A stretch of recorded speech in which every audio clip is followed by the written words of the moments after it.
Hey OneWheel family, this is Mandy, One Woman, One Wheel, and if you're thinking about participating in this week's Voice of OneWheel, weekly OneWheel challenge to produce some video of your favorite local runs, but have never made a video before, I am here for you with my top 5 quick and dirty tips for making a decent video.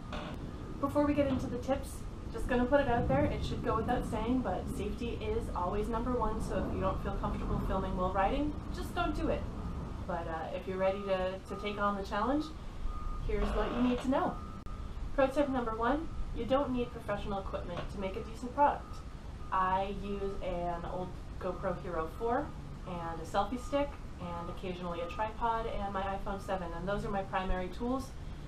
None of them are super fancy, although the iPhone does have a really nice camera. You're not making a Hollywood blockbuster. You're producing a video that's going on Facebook, or maybe on Instagram, or maybe on Snapchat.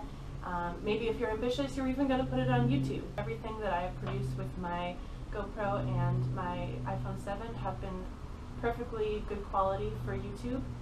And bear in mind, people are probably watching this on their teeny tiny cell phone screens, so don't worry about quality. I will say, in terms of watchability, you may want to invest in a gimbal. I haven't done it personally. I would like to have a gimbal, not in the budget right now, but it will help keep your shots nice and steady. Certainly not necessary. All of the videos that you've seen by yours truly, I have just made with the GoPro or the phone on a selfie stick that I got for probably $10. Finally, when it comes time to edit your footage, because you're going to have a lot of stuff that you need to trim out, again, you don't need any fancy, expensive equipment.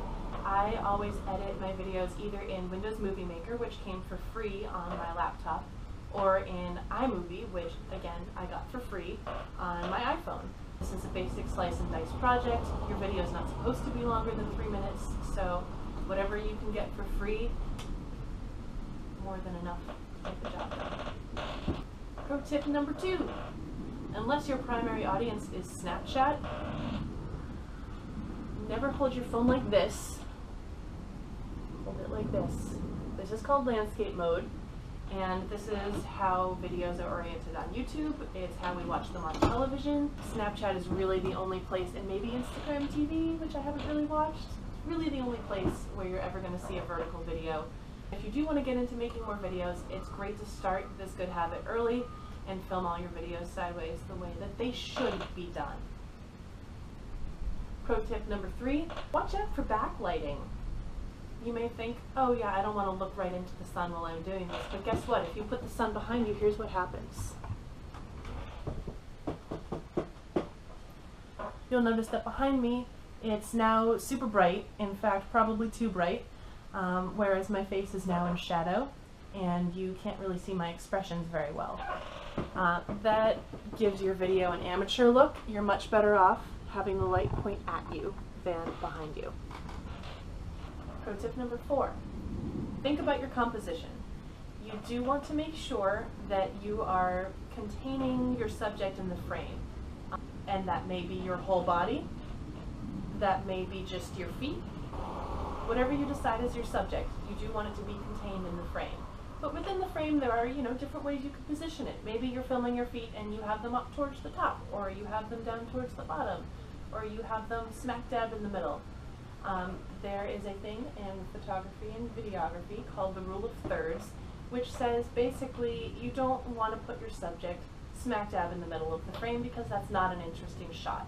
Instead, you want to maybe have it a little bit off to the side, or in a corner, or towards the bottom, or towards the top, and that makes it a little bit more dynamic. Pro tip #5 goes hand in hand with pro tip #4. With video, you also have the added bonus of being able to move the camera around. Something that I often do with my selfie stick is,